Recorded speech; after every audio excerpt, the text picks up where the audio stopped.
안녕하세요. 주간 전망대입니다.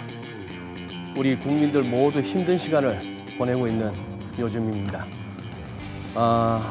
한국은행이 금통위에서 금리를 동결했습니다. 연 1.25%죠. 시장의 예상과는 사뭇 좀 다른 결과였습니다. 그리고 코로나 바이러스 사태가 이제 본격적으로 이슈가 된 지 한 달여가 되어가는데 전 세계적으로 확산되어가는 조짐이 보이면서 국내외 금융시장이 크게 흔들리고 있습니다. 환율도 심상치가 않고요. 오늘 주간 전망대에서는 2월 금통위 내용 살펴보고요. 또 외환시장에서의 환율 동향, 그리고 아무래도 최근 들어 급락세를 보이고 있는 뉴욕 증시를 비롯한 주식시장 얘기도 조금은 나눠봐야 될 것 같습니다.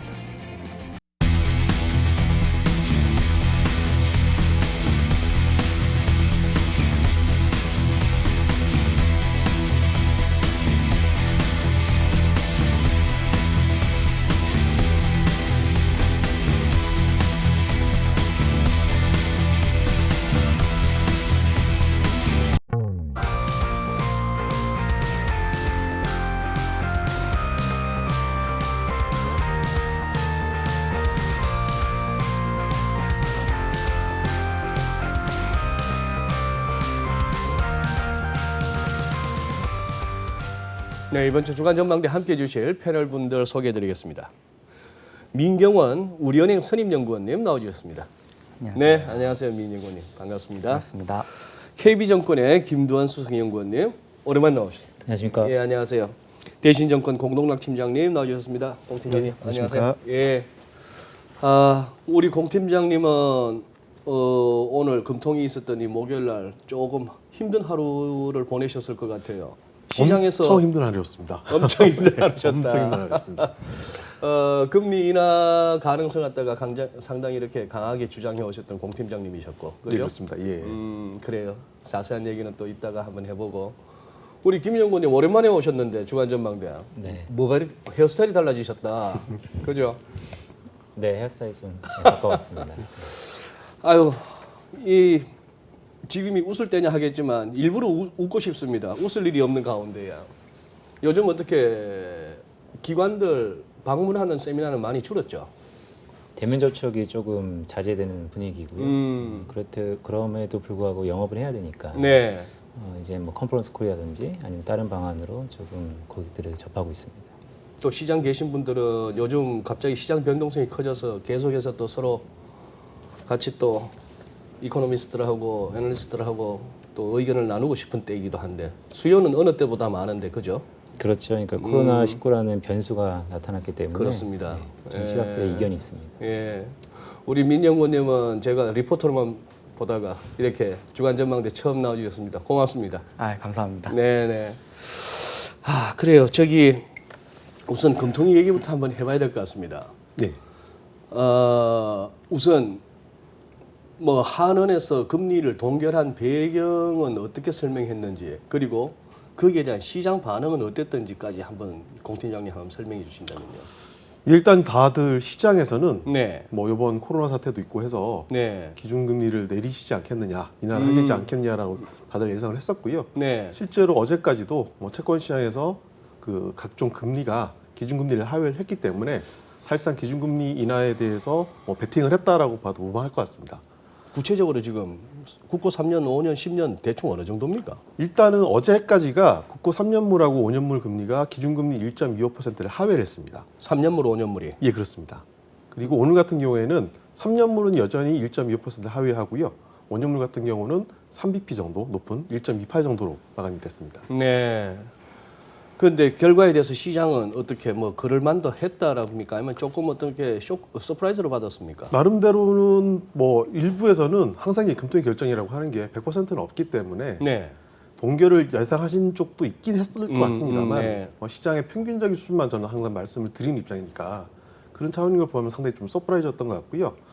일단 한국은행은 이제 금리를 결정을 하고 나서 몇 가지 설명을 하셨습니다. 네. 첫 번째로는 가장 이제 현안 중에 하나가 네. 코로나 사태로 인해서 경기에 대한 불확실성이 높아지긴 했지만은 금융 안정, 이른바 이제 부동산 시장에 대한 견제 의지가 여전히 있다라는 것을 확인을 하셨고요. 네. 행간의 뜻을 읽다 보면은 단순하게 그 부동산 문제뿐만 아니라 통화 정책의 여력 확보라는 부분에 대해서도 되게 엄청나게 좀 고민을 많이 하신 것 같습니다.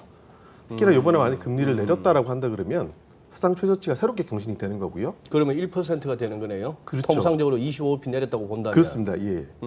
그리고 보통 채권 시장은 항상 이제 강하게 인하 베팅이 들어가거나 인하가 하게 된다라고 하면 추가적으로 한 번 더 한다라는 이런 기대감들을 많이 형성할 거기 때문에 1%를 만약에 인하를 했다라고 한다면 자연스럽게 채권 시장은 0% 금리를 베팅을 했을 겁니다.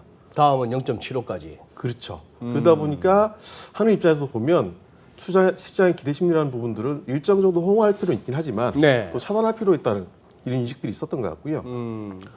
표면적으로는 금융 안정, 그리고 내부적으로는 정책 여력의 확보나 정책 여력을 아끼자는 측면에서 금리를 동결한 것 같습니다. 거기서 말씀하시는 한은에서 말하는 금융 안정이 구체적으로 어떤 의미의 금융 안정입니까? 금융 안정은 사실 정의하기에 따라서는 여러 가지로 다 해석을 할 수 있을 것 같긴 한데요. 네. 우리나라 금융시장 아니면 우리나라 중앙은행 사례를 제외하고 다른 쪽 한번 말씀드리면 네. 예전에 이제 그린스폰 의장 계실 때 주식시장이 좀 과열됐다 하는 멘트가 있지 않았습니까? 아니면 우리나라 같은 경우는 부동산 시장이 과열됐다라는 멘트를 많이 하게 되는데 네, 네. 통상적으로 금융자산이라고 하는 게 특정한 부분에 돈을 쏠리게 된다라고 하면 항상 불균형을 유발할 수가 있습니다. 예. 그런 불균형을 해칠 수 있는 모든 상황들을 금융 안정이 위협받는다고 평가를 하고 있는 것 같고요. 구체적인 정의라든지 명기된 사안은 없긴 합니다만 통칭적으로 자산 시장에 대한 견제를 금융 안정으로 평가를 하고 있습니다. 그래요. 예. 우리 김용근께서는 이번 금통이 한번 총평을 내주시면.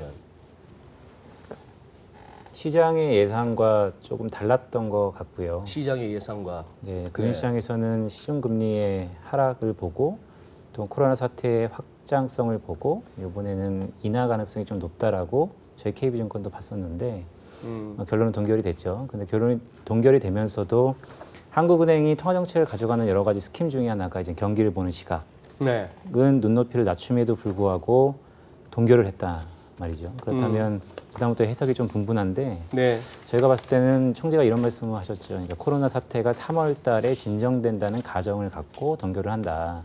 그 말은 건 무엇이냐면 지금은 코로나19 때문에 대외적인 분위기뿐만 아니고 대내적인 분위기도 워낙 안 좋지만 감염자 아니면 그의 확산기 이런 걸 봤을 때 한국은행조차도 한 3월 초중순에는 이 확산 국면이 조금 진정될 것이다라는 것을 깔고서 이번 정책을 펼치 않았나 이렇게 보고 있습니다. 그래요. 민영구님, 그러면은 오늘 금통위 전후에서 환율 동향은 어땠나요? 일단 뭐 다들 의외라고 말씀하셨던 것처럼 네. 달러 환율은 오히려 상승하는 모습을 장중에 보여줬었고요.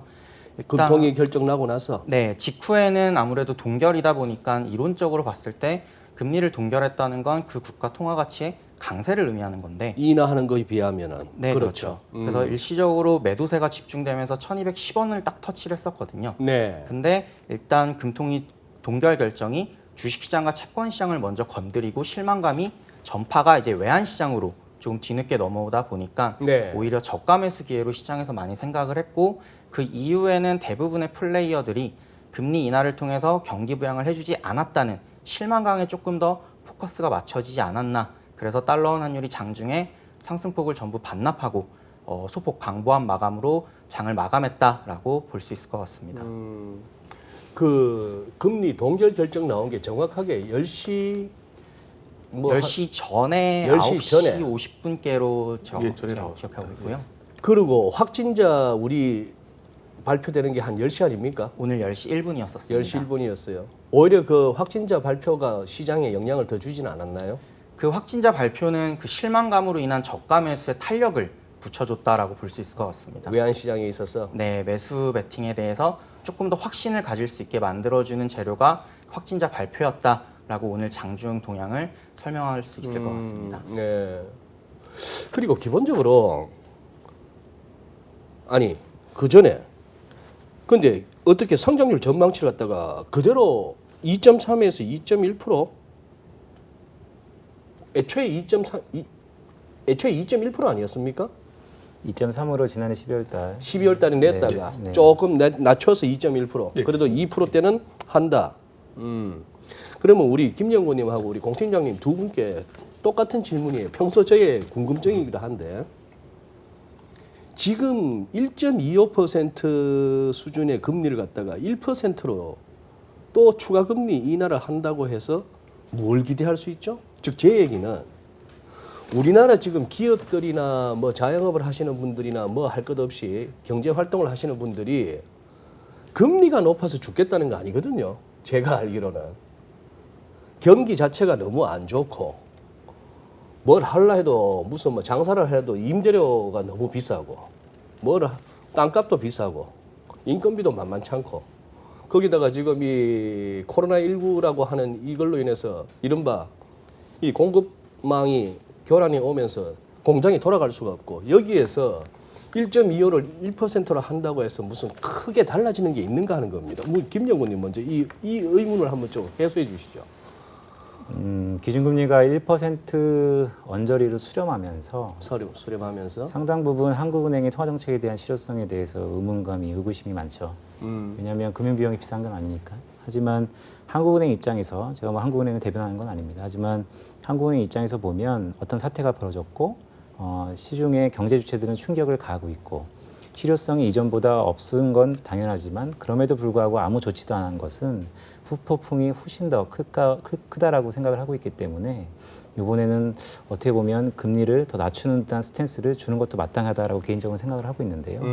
그럼에도 불구하고 아까 말씀 주셨던 것처럼 금융 안정에 좀 더 포커스를 맞추면서 또한 이 이슈가 시장 경제 주체들은 상당히 고전하고 힘들어하지만 3월 달 초중반에는 해결된다는 전제를 깔고서 상당 부분 동결을 했기 때문에 이제부터는 계속해서 확산자가 더 나타나면 나타날수록 인하 기대는 계속해서 있을 거고요. 그럼에도 불구하고 한국은행은 지금 스탠스를 가면서 기본적인 금리의 하방 경제성을 조금 이끌어내는 듯한 모습이 어떻게 보면 이번 금통위 이후에 한국은행의 조그만 소득이 아닐까 이렇게 보고 있습니다. 예, 공 팀장님은 이런 질문에 어떻게 답변하십니까? 오늘도 질문을 가장 많이 받았던 내용 중에 하나입니다. 네, 동결을 하든 인하를 하든 경기 전반에 얼마나 활력제가 되겠냐 네네. 이런 의문에 많이 질문을 하셨는데요. 네, 사실 저 역시도 경제 활동을 하는 입장이라 금리 25P를 단말성으로 보게 된다고 하면 큰 의미는 없다고 봅니다. 이번에 한번 내리고 그만둔다는 것은 별 의미가 없다. 예, 그렇지만 통화정책이라고 하는 게 꾸준하게 연속성을 갖고 있고 작년에도 벌써 금리를 2번 내렸고요. 아까 김영곤도 말씀하셨던 것처럼 정책 당국이 뭔가 꾸준히 하고 있다라는 메시지를 전달해주게 된다고 하면 경제 주체들한테는 메시지를 좀 줄 수 있다라는 거죠. 사실 통화정책은 금리를 결정해서 금융비용을 다운시키거나 어떤 식으로 한다라는 의미도 있긴 합니다만 계속해서 정책이 경제 주체들을 지켜보고 있다. 이런 메시지를 주는 것도 상당히 큰 의미를 갖고 있다고 저는 생각을 합니다. 그래서 뭐 소장님 말씀하셨던 것처럼 실질적인 금리 효과, 인하의 효과, 뭐 동결의 효과 그 차이가 없다라고 하더라도 그게 누적이 되고 그 기대 효과를 계속해서 진작을 시키게 된다라고 하면 생각보다는 정책의 효과는 크다고 볼 수 있겠습니다. 그래요. 오늘 참 소위 말하는 그 소수 의견은 나왔나요? 예, 소수 의견 2분 나오셨습니다. 그분들은 어디 인하하자는 예, 정도? 인하하자라는 의견이 2번 나왔습니다. 그러면 계속 시장에서는 그러면 추가 금리 인하 기대감이 살아 있겠네요. 3월 달에도 이어질 거라고 보고요. 3월 달에도 이어진다. 다만 4월 초에 또 금통위가 있으니까 네. 또 선거 바로 전이기도 하고 4월 금통위원들이 또 교체되기 바로 직전이기도 하니까 네. 3월 한 달간은 시장에서의 금리 인하 기대와 한국은행이 고수했던 이유, 근거와 간의 팽배한 대부분 기싸움 이런 게 3월 한 달간 좀 이어지지 않을까 이렇게 보고 있습니다. 그래도 뭐 제가 봤을 때 국채 선물 이렇게 낙폭을 봐서는 금통위 결과에 비해서는 그렇다고 뭐 확 뭡니까 저 채권 매수 세력들이 막 엎어버리고 그런 건 아닌 것 같던데 그죠? 예, 당연히 그렇죠. 이게 보통 기준금리 대비해서 시장금리가 얼마나 높은 수준이나 낮은 수준을 유지하느냐에 따라서 인하 기대감이 살아있다, 없어졌다고 얘기할 수 있을 것 같은데요. 오늘 뭐 국제 3년물 금리가 네. 기준금리 하회해서 마감을 했기 때문에 여전히 인하 기대감들은 살아있다라고 한 것 같고요. 일단은 뭐 김영곤도 말씀하셨지만 성장에 대한 전망이나 전제 자체가 코로나 사태가 3월 정도에 정점을 찍고 해결이 된다면이라는 전제가 있었고 저는 어떻게 보면 이번 금리 동결이라고 하는 게 조건부 동결인 것 같거든요. 조건부 동결. 예. 그걸 이제 시장에서는 프라이싱을 하면서 계속해서 인하 기대감은 이어갈 것 같습니다. 예. 그리고 민영권님, 네. 우리나라 환율이 네. 뭐 어떨 때는 위안화의 영향을 제일 많이 받기도 하고, 뭐 달러 시세의 영향을 받기도 하고, 증시 따라 왔다 갔다 하기도 하고, 뭐 옛날 얘기긴 합니다만 한때는 뭐 N 쳐다보기 막 움직이기도 하겠는데 이 금리에 대해서 그렇게 민감한가요, 우리 환율이? 사실 금리 결정에 대해서 그렇게 민감하게 달러 원 환율이 움직이진 않고요. 음. 오히려 최근 1년 사이 외환시장 동향을 보게 되면 네. 뭐 말씀하셨던 것처럼 위안화, 그래서 이제 흔히 위안화 프록시로 분류되는 예, 통화 중에 하나인데 예. 그 중에서 가장 대표적이죠. 호주 달러와 원화가 이제 중국 위안화 거래가 어느 정도 규제가 잡혀 있다 보니까 중국 시장에 대한 해지를 달러원 시장에서 하는 형태로 이제 외국인 투자자들이 접근을 많이 하고 있고 네. 그렇기 때문에 뭐 제가 딜링룸에 있기 때문에 딜러들하고도 자주 소통을 하는데 네. 대부분 위안화를 많이 쳐다보고 있는 게 현실입니다. 그래서 오늘 같은 경우도 네. 이제 금통위 이슈에 다들 주목은 했지만 음. 사실 금리를 인하했거나 아니면 인하 기대가 사전에 많이 반영이 안 돼 있었다면 과연 외환 시장이 이렇게까지 뭐 격정적으로 반응을 했을까에는 좀 의문스러운 게 사실이다라고 봐야 될 것 같습니다. 우리 원화야 그렇다 치더라도 뭐 유로하고 달러 뭐 이런 식의 어떤 메이저 통화들 사이에서는 그래도 금리 격차가 중요하지 않습니까? 메이저 통화들 사이에서는 뭐 경제 지표 하나만 발표돼도 환율이 변동성이 확대되고 출렁출렁 거리는데 네. 이제 그 통화가 가지고 있는 특성에 따라서 좀 많이 달라지는 것 같습니다. 기축 통화 같은 경우는 지표 결과 혹은 금리 방향에 따라서 이제 중앙은행이 유동성을 풀 거냐 잴 거냐가 결정되기 때문에 굉장히 중요한 이슈로 받아들이고 있다라고 네. 정의를 할 수 있을 것 같고요. 예. 원화 같은 경우에는 뭐 위안화 프록시이기도 하지만 예. 사실 금융시장에서 바라보는 이제 무역 글로벌 교역 전망의 선행 지표라고 저희가 많이 해석을 하거든요. 예. 그렇기 때문에 최근에 원화 약세는 사실 뭐 금리 인하 기대 이런 부분도 있었겠지만 이틀 전에 발표됐던 그 BSI 지표에서 제조업 경기 전망점이 많이 빠졌거든요. 근데 이게 사실 싱가포르에서 발표하는 컨테이너 그 통관 지수를 네. 선행하기 때문에 네. 그런 글로벌 물동량이 이제 줄어들 수도 있겠구나. 코로나19 사태가 직접적으로 글로벌 교역을 위축시킬 거다라는 경각심이 반영돼서 달러 원 환율이 많이 올라갔다라고 해석을 하는 게 타당할 것 같습니다. 예. 와, 우리 아까 저 대기실에서 우리 공 팀장님이나 김돈영도 들으셨잖아요. 우리 저 김 PD하고 인사하시면서 제가 말을 잘 못해서 이러셨는데 이게 이제 이 카드판에 치면 샥행이야. 말을 저렇게 잘하면서 오늘 금리 결정이 비슷합니다. 전혀 예상 밖의 예상 밖이에요. 예. 네. 소금 같습니다. 저희가. 소문 같죠.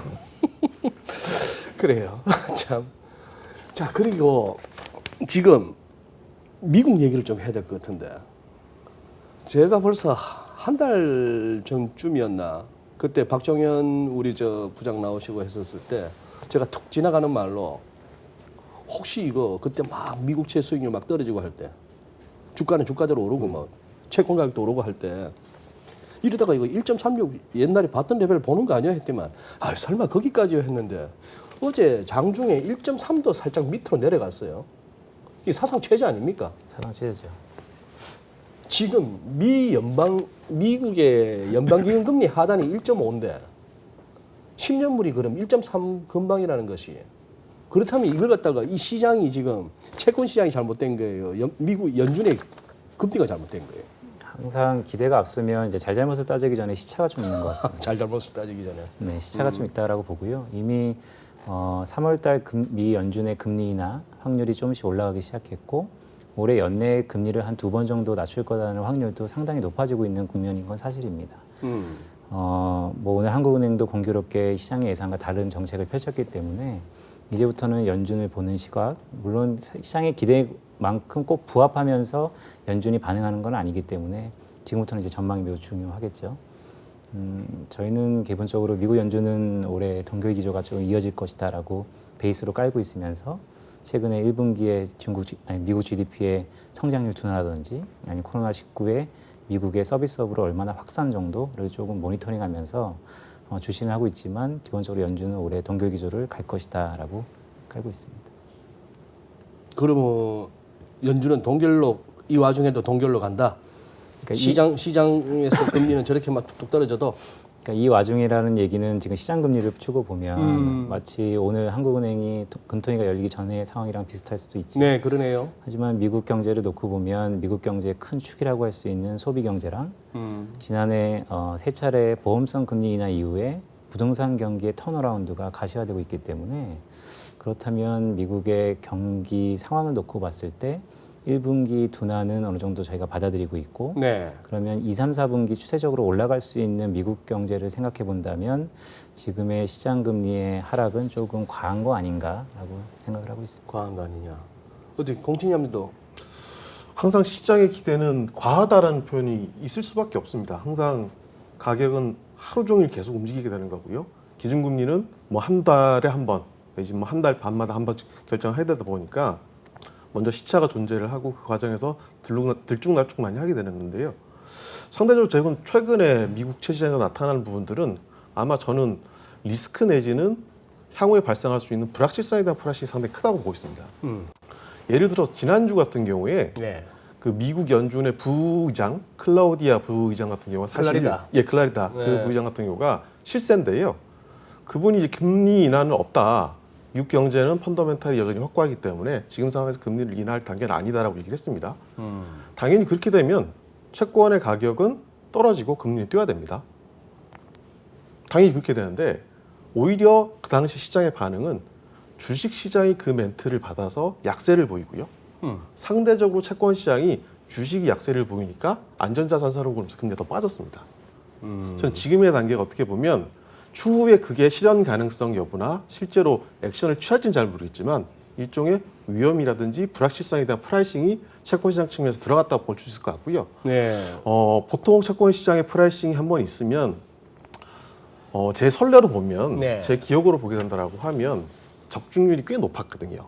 적중률이 높았던 걸 감안해서 보게 된다라고 하면 뭐 경우에 따라서는 금리를 내릴 수도 있다라는 저는 생각을 하고 있고요. 시기에 따라서 좀 차이는 있을 것 같습니다. 특히나 뭐 오늘도 트럼프 대통령께서는 당장 또 금리를 내려야 된다라고 얘기를 했기 때문에 그분 자체가 워낙 이제 그 변동성 리스크를 많이 주시는 분이라서 변화가 있긴 하겠지만은 뭐 채권 시장도 거의 호응해서 그런지 모르겠습니다만 일종의 위험에 대한 프라이싱이 들어갔다고 한다 그러면 금리 인하 가능성에 대해서는 저는 충분히 열어둘 필요가 있다는 이런 생각이 듭니다. 열을 필요가 있다. 근데 클라리다 부의장이 실세라고 하셨는데 그 근거가 누가 밀어주나요? 트럼프 대통령이? 아니 아무래도 이제 역대 중앙은행 총재, 그러니까 연준 의장 같은 네. 경우는 대부분 이코노미스트 경제학자 출신이지 않습니까? 아, 예. 파월 의장 같은 경우는 상대적으로 그분들에 비해서는 경제적인, 그러니까 경제 그 연준 의장으로서의 백그라운드는 약간 취약한 측면이 있기 때문에 그 역할들을 벌충하는 커버하는 역할로서 그 부의장께서 많이 역할을 하셨기 때문에 그래서 이제 저 개인적으로 실세라고 평가를 하고 있습니다. 실세는 뭐 인사권자가 뒤에서 밀어주면 제일 실세인데. 그런가요? 그죠. 아 그렇다. 그러면은 지금 미국 장이 여기서 더 빠지면은 금리 내려야 되는 거 아닙니까? 어떻게 계속해서 동결 기조를 유지하시는지 궁금하네요. 미 연준은 지난해부터 듀얼 먼데이트, 고용 안정, 물가 안정, 거기다가 금융시장의 안정을 본다라고 이미 얘기를 한 상태니까 네. 그 세 가지가 적절히 조화되면서 이제 결과물을 마련할 텐데 저는 그래도 가장 주안점은 미국 경제에 있다라는 쪽에 좀 더 무게를 두고 연준을 보고 있고요. 물론 말씀 주신 것처럼 한 일주일째 미국 주가가 좀 조정을 받고 있는데 네. 이게 좀 장기간 이어지면서 하락폭이 커진다 그러면 연준도 상당 부분 인하 가능성을 고려할 수밖에 없는 상황이 펼쳐지겠죠. 더구나 공교롭게 4월 달에 발표될 미국의 1Q GDP가 뭐 저희 예상대로 1% 초중반으로 둔화된다면 모든 제반이 아마 마련될 겁니다. 인하 쪽으로. 물론 그러면 한 차례 인하도 저희는 열어두고 있죠. 하지만 그럴 가능성보다는 현재 경제 데이터라든지 아니면 저희가 생각하는 미국 경제 흐름을 놓고 봤을 때는 일단 동결 가능성이 좀 더 높은 국면이 아닌가 이렇게 보고 있습니다. 지금 남 걱정할 게 아니고 우리는 1분기 아직 3월이 남았습니다만 어떻게 민연구님 대충 시장에서 우리 1분기 작년에 1분기 때 우리 전분기 대비 마이너스 성장 나와가지고 네. 환율이 부쩍 뛰었잖아요 그때. 그때 뭐 여객 시장에서 난리였었죠. 난리였었죠. 이번 1분기도 지금 상황이 이렇다면은 마이너스 성장 가능성이 있는 거 아닙니까? 일단 뭐 추후 나오는 지표를 지켜봐야겠지만 오늘 네. 이주열 총재께서 가능성을 분명하게 인정을 했었고요. 역성장 가능성을. 네, 기자회견에서 역성장 가능성을 인정을 했었기 때문에 네. 이제 그 부분에 대한 프라이싱이 뭐 다른 금융시장에서는 얼마든지 들어갈 수 있겠지만 네. 이제 제가 외환 시장을 보고 있기 때문에 거기에 국한지어서 말씀을 드리자면 그 가능성은 이미 사전에 다 약간 선반영이 되어 있다라고 라고 봐야 되지 않을까라고 생각을 하고요. 특히나 최근 환율 상승이 처음에 주도했던 게 외국인들의 환해지였었고 지난주까지만 해도 이제 24일 목요일 금요일까지는 외국인들이 우리나라 주식시장에 아직까지는 믿음을 보여줬었거든요. 매수세를 유지를 했었는데 그때 이제 역의 역내 시장에서의 달러원 매수세가 들어온 거는 네. 주식시장은 믿음을 줄 수 있겠지만 본인이 들고 들어온 레벨보다 환율이 올라가면 환 위험이 터지는 거거든요. 그러니까 얘를 미리 해지해 두자는 거죠. 그래서 그렇게 올라갔던 게 지난주였다면 네. 이번 주에는 이제 실제 역성장이나 우리나라 1분기 경기가 생각 이상으로 둔화될 수도 있겠다라는 우려가 주식시장과 외환시장에서 좀 반영이 많이 되어 있다라고 저는 개인적으로 생각을 하고 있어서 작년 같은 갑자기 또 추가적으로 상승하면서 전고점이 지금 1245원이거든요. 그 레벨을 막 뚫고 추세적으로 올라갈 가능성은 조금 낮지 않을까 이렇게 접근을 하고 있는 상황입니다. 지금 말씀하신 전고점은 1245원. 그런데 이제 직전 고점은 1223원이었고 바로 네. 우리가 최근에 기억하는 그 레벨은 이미 이번 주에도 계속 테스트를 하고 테스트를 있는데 하고 있는데 아무래도 조금 눈칫밥을 많이 먹고 있죠. 이거를 우리가 뚫을 수 있을까? 뚫을 수 있을까? 과연 우리가 이거를 약간 이런 경계감이 있다 보니까 어느 정도는 레벨을 높이고 나면은 거기서부터는 자체적으로 정화 활동에 들어가더라고요. 이제 뜯던 물량들, 사던 물량들을 꺾는다거나 이런 식으로 조금 눈칫밥을 먹을 수밖에 없어서 전고점이고 1,200원이란 또 상징적인 레벨이기 때문에 네. 아직까지는 다 대부분 반영이 되어 있다. 그래서 더 올라가려면 또 다른 쇼크가 닥쳐야지 가능할 거다라고 예상을 하고 있는 상황입니다. 홍남기 부총리를 비롯해서 좌우지간 정부 쪽에서는 이 코로나19가 이제 우리 우한을 중심으로 한 후베이성 중국 얘기에서 이제 우리의 이야기로 되면서 주가 증시도 영향을 받고 환율도 뛰고 했을 때 이제 일종의 구두 개입이 나왔었습니다. 그죠? 네, 맞습니다. 뭔가 어떤 쏠림 현상이 있다면은 대응하겠다고. 그러면 지금 시장에 지금 당국이 움직이고 있나요? 그거를 제가 직접적으로 말씀을 드릴 수는 없을 것 같고 네. 다만 속도 조절이라는 차원에서의 미세 조정은 스무딩은 하고 있다. 당연히 당연히 이제 하고 변동성을 있다. 축소시키기 위해 해야 되는 의무 사항 같은 거다라고 생각을 하기 때문에 네. 어느 정도의 속도 조절은 그래도 계속 해주고 있지 않을까라고 짐작을 하고 있는 상황이다라고 보시면 될 것 같습니다. 네. 그러면 김용건님은 이제 소위 말하는 그거예요. 그것이 더 다 살피고 하는 이코노미스트 입장에서 지금 달러 그동안에 겁나게 올랐잖아요. 최근에. 달러 인덱스가 거의 100을 한번 찍을까 말까 하다가 지금 오늘 녹화일 기준으로 오늘은 살짝 99도 이제 아래로 살짝 하회하고 선진국 주요 통화들이 조금 이제 반등 모습은 보이는데 지금 달러 어떻게 보시는 거예요? 달러가 최근에 코로나19로 인해서 네. 안전 선호가 금과 동시에 달러가 상당 부분 강했었고요. 네. 달러 바스켓에서 구성하는 여러 통화들이 상대적으로 약했었고, 근데 미국의 경제를 놓고 본다면 미국 경제가 여타 국가들보다 상대적으로 아웃퍼폼할 수 있는 국면이 여지없이 살아있다는 측면에서는 달러 강세입니다. 그런데 지금 흐름은 이미 선반영됐다는 측면도 상당 부분 있다라는 생각이 좀 있어서 선반영됐다. 네, 왜냐하면 코로나19를 잘 봐야 되는데 사실은 지난해 12월 달 발병했고요. 네. 한 2월 초순까지 중국의 코로나19의 확산기였다면 한 일주일 전부터는 중국 이외의 지역으로의 확산기가 나타나고 있습니다.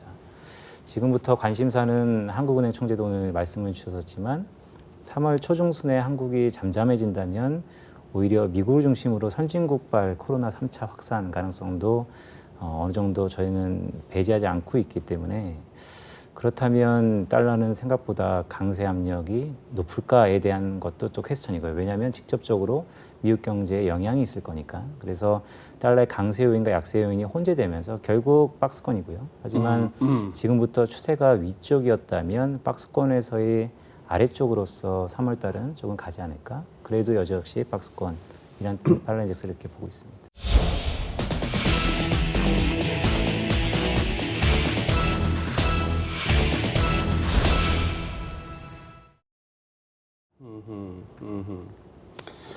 지금 최근 들어서 우리가 매일 아침 저녁으로 보는 그 뉴스에 이제 코로나 바이러스 관련한 우리나라가 좌우지간 확진자 수 나오는 거 보면 이제 깜짝깜짝 놀랍니다. 이제 심지어 이제 중국의 그 친구 누굽니까? 그 진짜 죄송합니다. 건방지기 짝이 없는 그 후시진 말이에요. 저가 그렇게 얘기해도 되는 건지 이제 중국에서 나오는 환자보다 중국 바깥에서 나오는 환자가 더 많다고 아주 자랑스럽게 그 트위터에 올리고 했던데 인간들 그러면 안 돼요. 그런데 공 팀장님 그렇게 안 보이십니까? 우리가 너무 의료 체계나 어떤 뭐 통계나 언론 할 것 없이 너무 우리가 투명해서 이런 거 아닙니까? 좀 그런 생각 안 드세요? 저는 상당 부분 그 요인이 크다고 봅니다. 특히나 보면 일단 언론 뉴스를 통해서만 전해지는 네. 내용이라서 사실 이제 팩트 체크를 더 해봐야 될 것 같고 그쪽도 당연히 단계가 좀 달라지긴 하겠지만 우리 의료진들이 지금까지 보여줬던 그 성심성의를 다해서 진료했던 성과라든지 그 확진자를 밝혀내는 과정들 보게 된다고 하면 사실 서구 사람들이나 가까운 일본 사람들도 상당히 놀라거든요. 그러다 보니까 상대적으로 우리가 철저하게 밝혀내고 찾아낸다는 과정에서 그게 더 이제 숫자상으로 커졌다는 생각들이고요. 물론 당연히 더 밝혀내고 다 찾아내서 차단을 해야 되긴 하겠지만 상대적인 측면에서 보게 된다라고 하면 서구 쪽, 뭐 미국 쪽이나 일본 쪽도 우리 기술에는 오히려 못 미치는 거 아니냐 이런 생각도 많이 들고는 있습니다. 아닌 말로 검사를 못 받아서 확진자가 안 밝혀질 수도 있는 거고 미국 같은 데는 들리는 얘기는 그렇더라고요. 조금 찝찝해서 검사를 받고 싶은데도 뭐 우리 돈으로 한 200~300만 원이 들고 보험 적용 받아도 그것도 뭐 100만 원이 넘고 그런 상황이라면은 아까 고 팀장님 참 너무 재밌는 말씀하셨어요. 병아리 감별사처럼 이렇게 우리나라는 그 정도의 그걸로 어떤 진단이 가능한 정도로 그런데 어쨌거나 지금 이렇게 해서 외신에서조차 이제 중국이 아닌 사우스 코리아 한국이 이제 언급이 되고 몇몇 나라에서는 이제 한국인들 들어오지 마라까지 나왔습니다. 상황은 이렇게 왔는데 지금 현재 상황으로 봤을 때 우리 증시는 지금 미국 증시 막 며칠 동안 빠지는 거에 비하면 그래도 선방하는 거 아닙니까? 우리가 그동안 못 올라서 그랬던 것도 있는 거고. 그렇죠. 그죠? 예. 그죠? 한데 그러면 한번 여기서 조금 뭐 누구도 모르는 게 시장입니다만 우리가 여기서 그러면은 이른바 다 던져야 되느냐. 자산시장에 들어와 계시던 분들이 앞으로 이거 계속 이제 진짜 힘든 시기 온다. 뭐 팬데믹이라고 하는 세계적 대유행으로 간다. 그 다음에 뭐 글로벌 경기가 아주 진짜 침체 국면으로 간다. 이런 식으로 보고 던져야 되는 건지 아니면 이걸 갖다 좀 견뎌낸다는 시각으로 이 시장에서 버텨야 되는 건지 그 부분을 갖다가 한번 해보고 싶어요. 지금 만약에 시장에 계신 분들은 다들 그게 고민일 것 같아요. 그죠? 한번 김도훈 연구님 한번 제 질문의 취지를 아시겠습니까? 일단 연초기 때문에 뭐 보시는 분들도 매한가지겠지만 항상 기회를 엿보고 있습니다. 다만 그 기회가 지금일지 아니면 한 2, 3주 이후에 들어갈지에 대한 고민인 것 같고요. 그 말은 무슨 얘기냐면 결국 투자에 대한 강한 요인이 있다라고 저희는 보고 있습니다. 코로나19 때문에 가려졌던 부분들이 있습니다. 물론 시기상조로 들릴 수도 있겠지만 그렇다고 글로벌 경기의 회복세가 없어졌느냐에 대해서는 저 개인적으로 상당 부분 지연되는 것이 없어지지 않았다라고 보고 있고요. 그러한 여러 가지 증거들이 글로벌 경기를 저희가 어느 정도 가늠할 수 있는 OECD 경기 선행지수라든지 수많은 경기 선행 지표들이 아직은 상승 추세에 있다라는 측면에서 보면 아직도 위험 선호에 대한 정도 메리트는 있다라고 봅니다. 다만 그 시기가 지금 코로나19 때문에 조금 이연되고 지연될 뿐이지 이렇다고 이 자산시장에서의 뭐 이탈이라든지 그런 것을 생각하기보다는 지금은 대응 국면이기 때문에 조금 시간을 아니면 시기를 지연시키면서 다시 한번 위험 자산을 녹화할 수 있는 그런 2월 말과 3월을 저희가 맞이해야 되지 않을까 이렇게 보고 있습니다. 지금 어떤 저가 매수의 기회를 노리고 계신 분들한테는 좋은 레코멘드예요. 근데 지금 현재 거의 나 지금 막 포지션 지금 다 들어가 있는 상태야 라고 하는 상황이라면 이렇게 막 다우가 1000포인트를 빠지질 않나. 한 이틀 급락했으면 4월째는 그래도 반등 좀 나와줄 줄 알았는데 선물 흐름 보고 이렇게 좀 편하게 잠들었는데 아침에 눈 떠보니까 선물은 플러스였는데 장 끝나오니까 4월째 급락이고 트럼프 대통령 트위터도 안 통하고 약간 좀 공포감이 몰려오지 않습니까? 우리 민연구원님은. 저희는 뭐 전문적으로 주식 투자나 이쪽을 하는 하우스는 아니기 때문에 네.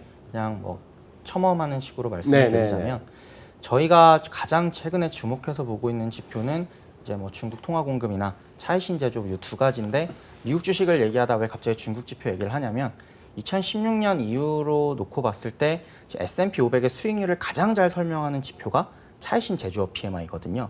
근데 이 차이신 중국 PMI. 네, 수익률 그려놓고 보기에는 거의 똑같이 움직이는데 이제 그렇다면 이 차이신 제조업이 빠질 수밖에 없는 상황인 거잖아요. 지금은. 현재는 그렇다면은 지금 현재 단기적으로는 위험 자산에 대한 조정 가능성을 조금 더 열어두고 보수적으로 접근을 해야 되지 않을까라고 저희는 생각을 하고 있는 상황이고 아까 말씀해 주셨을 때 이제 글로벌 경기 회복이 지연되고 있는 거다. 이렇게 이제 뭐 위험 자산에도 기회가 남아 있다라는 말씀을 해주셨는데 저희는 그거에 대해서 조금 더 시간이 필요한 쪽으로 예상을 하고 있습니다. 그래서 중국 지표가 망가졌다는 걸 확인하고 난 이후에 조금 후행적으로 봤을 때 뭐 그 다음부터는 위험 선호 쪽에서도 충분히 기회가 나올 수 있지 않을까라고 접근을 하고 있고요. 뭐 가장 큰 전제 조건은 중국의 정책적인 지원이 확대된다거나 아니면 달러 약세 말고는 사실 없다라고 방법이 봐야겠죠. 없다. 달러 약세 말고 네. 달러 약세가 돼줘야만이 좀 편안하게 투자가 가능하다.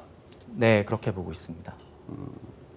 예전에는 제가 김두원 연구원이 뭔 얘기하면 거기다가 토를 달 엄두를 못 냈는데 요즘은 이제 그냥 토론의 활성화를 위해서 한번 딴지를 한번 걸어볼게요. 경기 회복세는 여전하다라고 이제 진단하셨어요.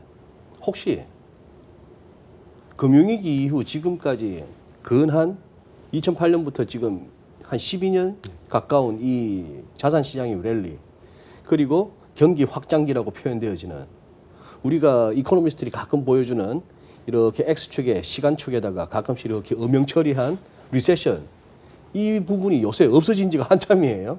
그렇죠. 예. 차라리 오히려 이 코로나 바이러스를 갖다가 빌미로 마침내 그렇게 이연되고 통화정책이나 재정정책 등으로 이렇게 미뤄져 왔던 경기 하강 국면이 이번에 이 코로나 때문에 시작될 가능성은 없나요? 글쎄요. 저는 조금은 김 의원 말씀에 좀 동의를 하는 입장인데요. 네. 뉴스 플로우가 워낙에 최근에는 코로나에 다 올인돼 있고 모든 이슈의 블랙홀이 코로나 아니겠습니까? 네. 근데 불과 1년 전도 아닙니다. 불과 한 석 달 전만 생각을 해보시면 그 당시에 글로벌 금융시장에서 가장 큰 퇴도라인은 미중 간의 무역 갈등이었습니다. 그렇습니다. 예. 그게 부지불식 간에 어쨌거나 미중 간의 패권 분쟁은 이어진다고 가정을 하고 있긴 하지만 1차 합의를 했었고요. 상당히 긍정적인 뉴스 플로우가 도출이 됐는데 지금은 그걸 얘기하는 사람은 아무도 없습니다. 그렇습니다. 우리 뭐 매일 코로나 그 바이러스만 그렇습니다. 얘기하고 있어요 지금. 예, 전 그게 보고 있는데요. 그런 측면인 걸 감안해 보면 감염병 공포라고 하는 거는 어쨌거나 주기가 분명히 있을 거고요. 감염병 공포로 인해서 발생했었던 정책적인 여러 가지 수단들이 이제 들어갈 겁니다. 네. 들어가야 된다라고 하면 코로나 사태가 진정되고 난 이후에는 다시 한번 밑에 나왔던 미중 간의 무역 갈등이 어느 정도 해결된다는 징후들도 확인을 할 수 있다는 거죠. 지금 시점에서 당연히 뭐 들어가는 시점마다 자산마다 조금 이제 수익률이나 뭐 내가 물렸네 이익을 받네라는 걸 평가하기 힘들긴 합니다만 적어도 1년 정도의 시기를 보게 된다라고 하면 상대적으로 앞서 있었던 긍정적인 뉴스 플로우가 한번 있었고요. 지금 한번 터널을 지나는 국면이니까 저는 이 국면이 해결된다라고 하면 위험자산 쪽, 주식시장 쪽도 상당히 긍정적인 이펙트를 기대할 수 있다고 평가를 하고 있습니다. 우리 공 팀장님은 자타공이나 채권시장 애널리스트예요.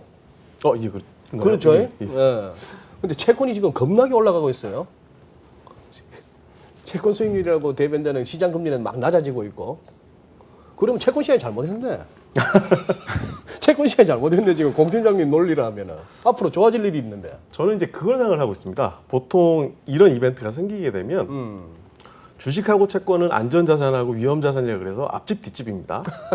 앞집이 강해지면 뒷집은 약해지고 하는 이런 플로우들을 갖고 있는데요. 이런 위기 국면에서는 채권 시장의 안정이 선행돼야 된다는 거죠.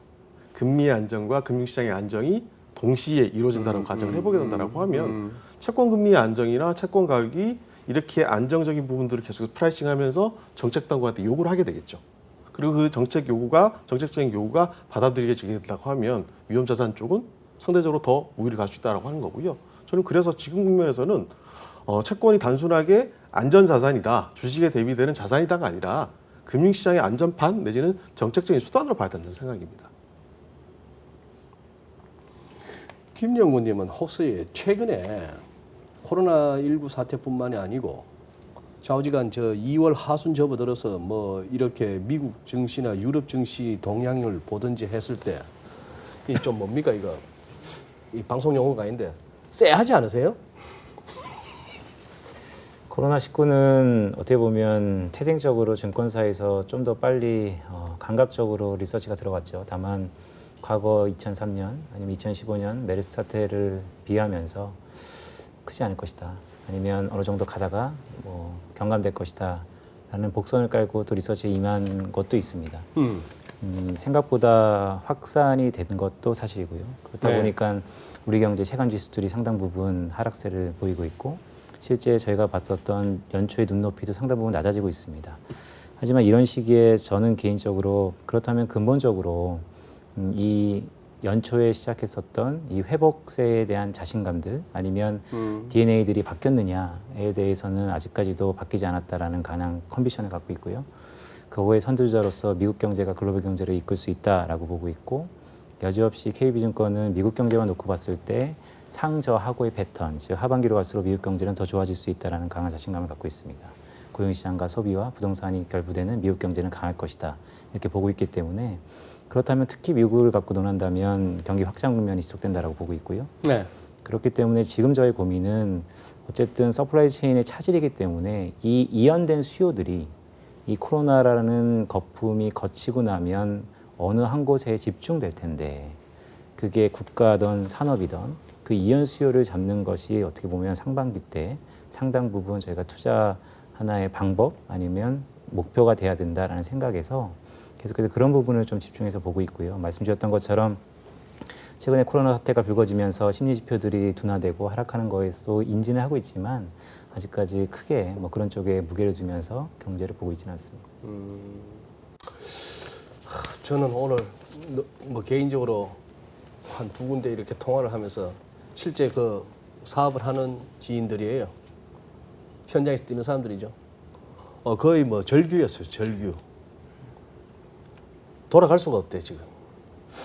뭐 조금 이런 상황이 되니까 대기업들이 힘들어지니까 중소 하청 기업들한테 그 고정비 부담 다 넘기고 중국에서 돌아야 될 게 끊겨버리니까 뭐 딴 거 중에 뭐 중요한 거 마스크만 하더라도 필터 없으면 마스크가 안 되잖아요. 이런 것처럼 현대차도 서다 가다 하고 이런 판국에 뭐 그런 상황에서 이제 우리 또 이제 김도원 연구원께서 또 이렇게 긍정적인 또 전망을 내놓고 하시니까 조금 이제 혼란스럽긴 합니다.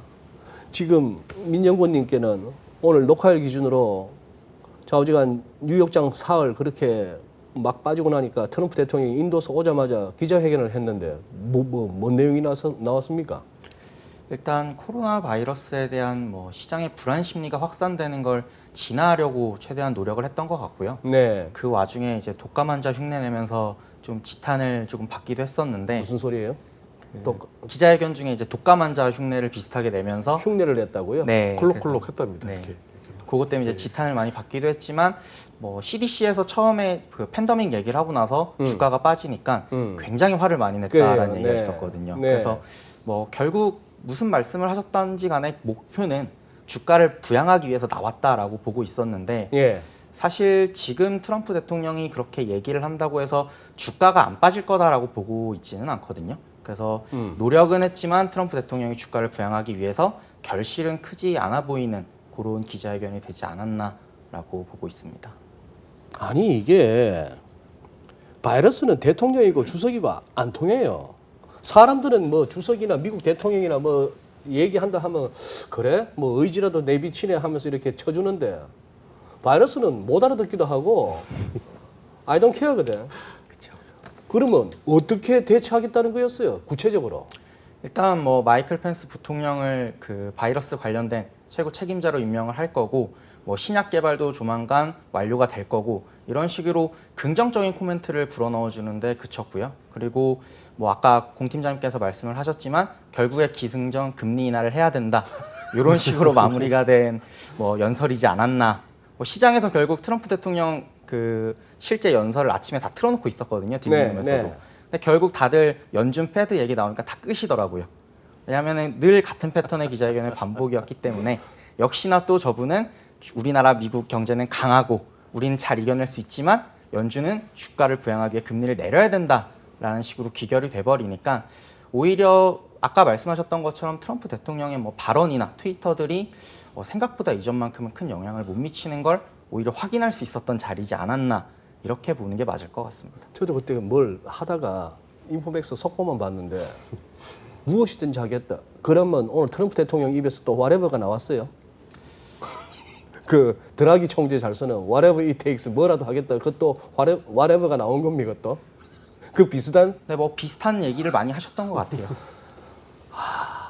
그렇구나. 알맹이는 없었다. 네, 뭐 결과적으로 시장에서 알맹이는 없었다라고 지금 보고 있어서 뭐 알맹이가 있었다면은 말씀하셨던 S&P 선물이나 이런 게 다 올라가고 그랬어야 됐는데 뭐 지금 녹화 들어오기 전에 봤던 뉴욕 증시 빠지는 거 봐서는 뭐 크게 시장에서 개의치 안 하는 것 같습니다. 이거 내일 새벽에 또 깨봐야 돼요. 요새 선물대로 안 가더라고. 그러면 이 질문을 또 한번 드려보겠습니다. 지금 말이에요, 공 팀장님. 혹시 우리가 전부 코로나 바이러스 네가 잘못했네 이렇게 하고 있는데 그거 말고 지금 이렇게 시장이 이렇게 흔들리거나 자신감을 급격히 잃는 다른 요인들 없을까요? 여러 가지 요인들도 당연히 있긴 하겠지만 네. 미국 시장만 한번 생각을 해보면요. 네. 저는 1월 달에 FOMC 끝나고 나서 여러 가지 얘기를 많이 했죠. 파월 의장이 코로나 사태가 경제 전반의 불확실성을 야기할 수 있다라고 얘기를 했는데 하나 귀에 꽂히는 어휘가 하나 있었습니다. 네. 주식시장 밸류에이션을 얘기를 하셨어요. 아하. 사실 그래서 그 이후로 뭐 곧바로 주식시장도 워치를 하고 있었는데 그 직후는 바로 영향을 안 받았죠. 안 받았는데 코로나로 인해서 단초가 제공이 되니까 일종의 밸류에이션에 대한 그 위험 부담 이런 부분들 다시 한번 프라이싱 하기 시작했다라고 하는 거고요. 일종의 후속 조치 측면에서 보게 되면 부의장께서도 금리 인하는 당장 없다라고 얘기했기 때문에 밸류에이션에 대한 리스크와 일종의 금리 차원에서 대응을 당장 안 하겠다는 언급들이 시장에는 상당히 조정을 만들어내는 빌미가 되지 않았겠냐 이런 생각을 해보고 있습니다. 거기다 조금 덧붙인다고 한다 그러면은 어제는 이제 그 월가 쪽에서 유력자들께서 민주당의 경선을 상당히 얘기를 많이 하더라고요. 아, 샌더스가 부상하는 예, 걸? 샌더스의 부상이라고 하는 부분들이 워낙 이제 샌더스 후보가 갖고 있는 정책적인 프레임 자체가 이전에 미국에서 보지 못했던 상당히 파워풀한 그 정책들을 많이 갖고 있기 때문에 거기에 대한 두려움도 상당히 큰 것 같고요. 이런 요인들이 있었다라고 한다 그러면 코로나가 단초를 제공한 거는 분명히 맞고 그 원인 중에 하나긴 한데 그 외에도 이런 변수들도 충분히 있었다. 그에 상당 부분 주식시장에 조정의 빌미를 제공해 주지 않느냐 이렇게 평가를 하고 있습니다. 경기 둔화 내지 침체에 대한 우려는 전혀 없는 거예요? 전혀라고 말씀하시면 항상 부담스러워하시는 작년 말부터 항상 뭐 꽤 오래 왔죠 미국 네, 경제가. 네, 그리고 미국 경제 원동력 중에 한쪽 투자 쪽에서의 항상 뭐랄까 저희가 생각하는 것보다 지표가 턴어라운드 안 되고 있는 부분들. 네. 그게 미중 때문인지 아니면 대외적인 구조 변화 때문인지도 아직까지는 좀 가늠이 어렵지만 상당 부분 미국 경제가 엔진이 한쪽은 조금 저해된 것도 사실입니다. 하지만 경기 리세션은 뭐 여러 가지 정의가 있겠지만 현재 연준이라든지 정책적인 툴이 살아있는 한 쉽게 오지 않는다라고 일단은 보고 있고요. 이제 저희가 방송이 될 때쯤이면 이제 슈퍼화일 3월 미국의 이제 경선 관련돼서 또 이제 할 슈퍼화일? 이슈일 텐데 네. 말씀 주셨던 것처럼 최근에 샌더스의 약진으로 인해서 사실 투자하는 입장에서는 상당히 부담스럽죠. 왜냐하면 그의 공약이 대부분 저스티스에 관련된 공약인데 경제적 뜻도 몇 개 없어요. 하지만 경제 정책을 몇 개 보면 대부분 학자금 탕감이라든지 아니면 부자 증세, 법인세 증세, 재정 정책이라고 할 수 있는 것은 그린 뉴딜 정책 뭐 16조 정도 쓴다는 거 너무 롱텀한 얘기고 저는 오히려 불안감으로 보기보다는 결국 민주당은 7월 달에 단일 후보로 되기 전까지 수많은 공약들이 합쳐질 겁니다. 그럼 여기서 좀 더 롱텀하게 봐야 되는 건 뭐냐면 지금 단기적으로 월가가 싫어하는 여러 가지 정책들이 민주당 쪽에서 나와 있는 것도 사실이지만 좀 더 한 발짝 뒤에서 보면 결국 하반기에 이 대선의 스케줄대로 간다면 결국 귀결되는 것은 트럼프도 마찬가지고 민주당의 그 어떤 누구도 마찬가지고 포퓰리즘이라는 거죠. 그렇다면 포퓰리즘은 미국 경제에서 미래 세대에 대해서 빚을 떠넘기는 듯한 부담은 있겠지만 전혀 미국 경제에서 부정적이지 않을 것이다 라고 저는 보고 있습니다. 그리고 우리가 지금 이 코로나 바이러스 지금 살짝 이렇게 시황이나 뉴스에서 이렇게 뒷전으로 물러났다고 우리가 중국 변수를 너무 경시하는 거 아닌가 싶어가지고 지금 지금 저는 우선 한 며칠 그냥 지금은 코로나 바이러스 때문에 다들 우리가 이제 예전보다 더 마스크를 갖다가 착용하는 생활이 되었습니다만 우리 국민들이 생각보다 미세먼지에 대해서는 둔감했잖아요. 근데 지금 한 며칠 너무 좋아요. 지금 공기 느끼시잖아요. 제일 큰 건 아마 바람일 겁니다. 바람의 방향이 지금 뭐 그런 그 하기도 하지만 이렇게 저는 그 에어비주얼 같은 앱을 보면서 이렇게 사진을 보면은 늘 그 검붉었던 그 중국 그 베이징이나 그 아래쪽 상하이나 할 것 없이 산둥반도 쪽에 그게 굉장히 옅어진 거 봐서는 과연 지금 공장 제대로 돌아가고 있나 싶은 생각도 들어요. 그런 생각이 드는데. 자, 아까 차이신 PMI 말씀하셨어요. 지금 우리가 지금 이제 주목해야 될 게 그게 그러면 중국 2월 지표가 언제쯤 나옵니까? 일단 공식 PMI는 이번 주 주말에 나옵니까? 차이시는 3월 초께 나올 텐데 아마 그때 나오는 거를 별개로 둔화될 게 거의 확실시 되고 있는 상황이거든요. 예. 지금 현재 얘기하고 있는 건 중국 지방 정부들이 이제 기업들한테 권고했다는 거죠. 공장 가동 재개하라고. 그래서 이제 그거를 가장 확실하게 알아보기 위해서 제가 취했던 방법이 저 같은 경우에는 이제 수출입 업체들하고 세미나를 많이 하니까 거기 사장님한테 직접 연락을 해보는 거거든요. 그래서 여쭤봤더니 아니다라는 답변을 받았고요. 아니다. 네. 그래서 우리가 물건을 수입해서 재가공을 해서 수출을 하건 아니면 이제 국내 시장에서 팔려면은 중국 쪽에서 이제 OEM 생산 줬던 걸 수입을 해와야 되는데 그 업체에 전화해서 물어보면은 그 하청업체 또 하청업체들이 있잖아요.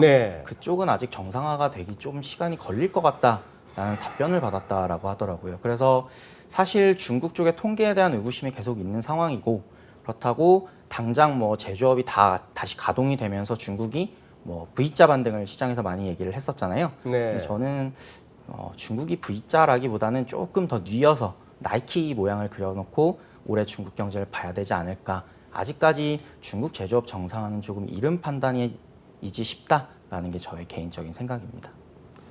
V자.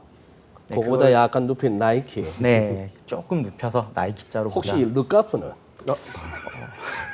L자형은? 네, 근데 르카프까지 가기에는 너무 세게 나가신 것 같은데. 아니 참 패널 분들께 의견을 듣고 저는 진행만 해야 되는데 저는 자꾸 이런 생각이 드는 거예요. 예? 황제께서 막 몇 번이나 이렇게 강조를 하고 너무 쫄지 마라. 경제 잡는다. 괜히 방역 무슨 코로나 이렇게 사태가 경제 잡는다. 복귀들 해라. 공장 재가동해라. 이런 식으로 했으면은 각 이렇게 이제 밑에서 환자가 나와도 보고 못할 것 같아요. 나는 중국 같으면은. 주석께서 저렇게까지 말씀하셨으면 이제 그래프도 확 꺾이고 확진자도 퇴원자 이제 완치자는 확 올라가고 이런 그림을 쭉 보여주면서 그 대단한 황구시보 편집장은 봐라 우리는 다 했는데 너가 제대로 못 해갖고 이제 전 세계가 저 잘났다는 미국까지도 이러면서 할 수 있는 친구들이라서 친구란다 할 수 있는 사람들이라서 또 하나 우리 환율이 수출입 지표에 민감하잖아요. 네. 우리 짤없이 그냥 3월 1일이면 그날 우리 공휴일이죠. 네, 3월 1일 맞습니다. 공휴일인데도 어쨌거나 발표는 될 거 아닙니까? 네, 9시에. 지금 이렇게 되면 2월 수출입 지표는 그거 할 거고 환율 영향 받지 않을까요? 사실 아까도 한번 말씀드렸었지만 원화가 이상하리만큼 자신의 펀더멘탈을 보여주는 지표에도 굉장히 둔감하거든요. 근데 이제 수출 지표가 중요하다고 볼 수 있는 건 주식시장의 기업 실적 기대하고 연결될 수 있는 측면이 크기 때문에 이제 간접적으로 영향을 미친다라고 보는 게 맞을 것 같고요. 네. 만약 수출입 지표가 우려했던 것만큼 나빠지지 않았다면 기업 실적에 대해서 시장에서 너무 낮게 밸류에이션을 하고 있었구나라는 걸 깨닫게 될 거고, 그렇게 되면 뭐 지금 이번 주에만 외국인들이 코스피 코스닥 합쳐서 한 3조 원 넘게 순매도를 했었거든요. 네. 그 자금들이 일부 되돌아올 때 이제 통상 주식 자금을 저희가 롱온리 성격이 강하다라고 부르니까 그때가 돼야 수출 지표 호조가 뭐 원화 강세에 영향을 준다거나 이렇게 조금 지연되는 형태로 수출 지표가 달러 원 환율에 영향을 미친다라고 분석을 하는 게 더 적합한 것 같습니다. 그래요. 알겠습니다. 그러면은 그냥 부담스러운 클로징 멘트는 제가 오늘은 생략하고 공 팀장님께 그냥 마지막으로 하나 여쭤볼게요. 채권쟁이 입장에서 보는 환율 위로 어디까지 보고 계십니까? 혹시나 여기서 이렇게 조금 상황이 악화된다 어디까지 보고 계십니까? 잠시 방심하고 있었는데 이게 질문을 하시니까 되게 부담스러운데요. 네.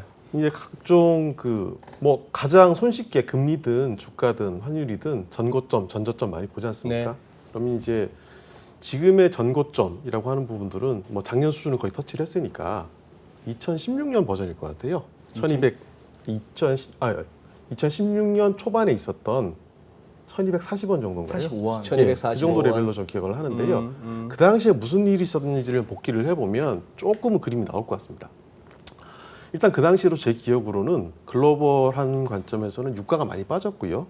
중국 경제가 엄청나게 크래시가 온다는 공포감도 있었습니다. 그랬습니다. 중국 공포가 있었죠. 심지어 글로벌하게 디플레이션에 대한 공포까지 확대됐던 이런 시기였기 때문에 그때 시점과 지금을 비교해 본다라고 하면 그때보다는 펀더멘탈 글로벌 전반적으로 탄탄한 것 같거든요.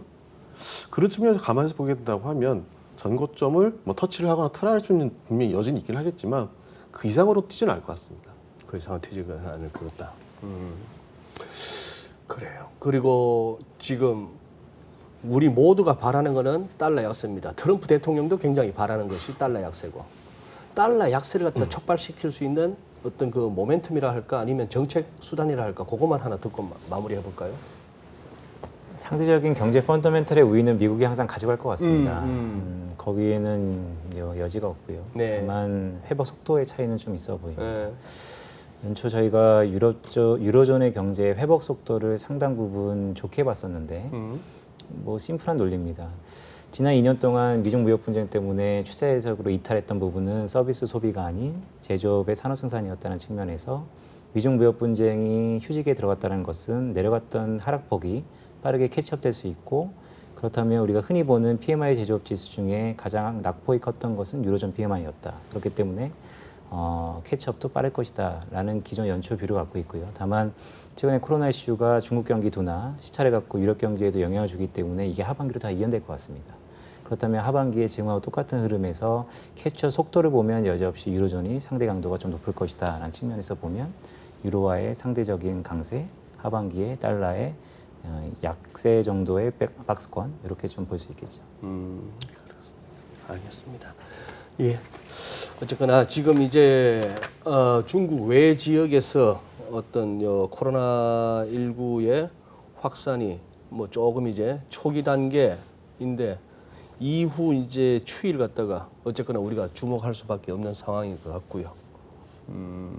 그리고 조금은 이제 우리가 그동안에 한 금융위기 이후에 어떻게 보면 재작년 그때 한번 뭐 10월 달에 이후에 크리스마스 때까지도 한 20% 가까운 어떤 뉴욕 증시에 하락이 있긴 있었습니다만, 뭐 우리가 그동안에 큰 폭의 어떤 주가 하락 갖다가 못 보다가 이번에 조금 아찔할 수 있는 그런 상황을 맞았기 때문에 지금이 이렇게 그냥 넉넉히 시장에 그냥 편안하게 뭐 포지션을 취할 상황은 아닌 거는 분명한 것 같습니다. 분명한데 우리 5시 40분에 출근하신다는 우리 민정구 의원님 더 수고해 주시고, 알겠습니다. 더 수고해 주시고, 우리 두 분도 얼마나 지금 여기저기 마음고생 하시면서 또 세미나 하시고 리포트 쓰고 계시겠습니까? 또 실제 시장에 몸담고 계신 우리 투자 여러분들 얼마나 힘드시며 매일매일 뉴스를 보면서 참 그 마음을 다스리기가 쉽지 않은 우리 대한민국 국민 여러분들 어떻게 같이 힘을 내고 이 난국을 견뎌내야 될 것 같습니다. 견뎌내고 좋았던 시절이 있었던 만큼 또 힘든 시절도 있는 거고요. 여기서 서로 삿대질하고 서로 비난하기보다 서로 힘을 모으면서 좀 헤쳐나가는 그 시간이 되었으면 좋겠고 세 분 오늘도 귀한 말씀 고맙습니다. 예, 다음 주 찾아뵙겠습니다. 감사합니다. 감사합니다. 네, 수고하셨습니다. 예. 민혁은 깜찍하네. 방금 비슷하겠네.